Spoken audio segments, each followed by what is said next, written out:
The ProDisc C total disc replacement from Synthes Spine is an FDA-approved spinal implant intended to reconstruct a diseased intervertebral disc in the cervical spine.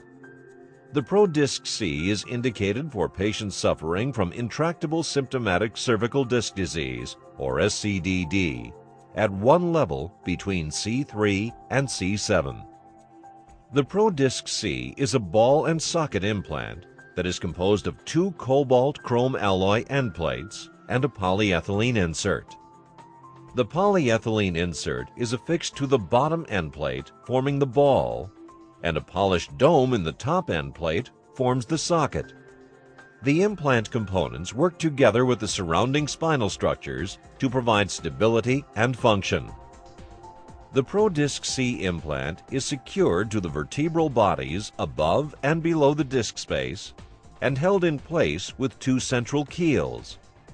All bone contacting surfaces of the ProDisc C implant have a plasma-sprayed titanium coating to promote bony on-growth, providing long-term implant stability.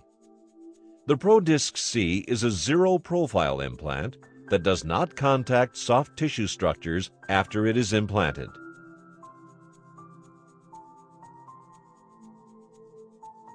First, an incision is made in the neck at the location of the diseased disc, and the soft tissues are moved away from the front of the diseased disc.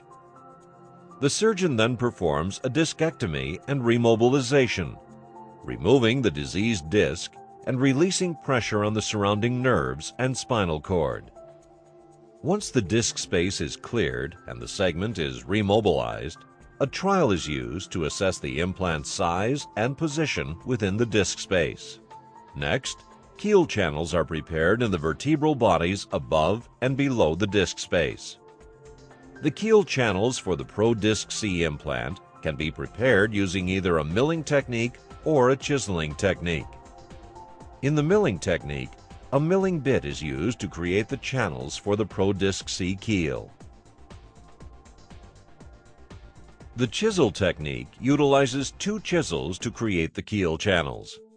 First, the primary chisel is inserted over the trial and advanced into the vertebral bodies. The step is repeated with a secondary chisel to remove any remaining bits of bone from the keel channels. Both the milling and chiseling instruments are designed to ensure that the final placement of the implant precisely matches the placement of the trial. After the keel channels have been prepared, the vertebral bodies are ready to be implanted with the ProDisc C implant. The implant is attached to the inserter, the keels are aligned with the keel channels, and the implant is inserted en bloc into the vertebral bodies. The instruments are removed and the final implant placement is confirmed.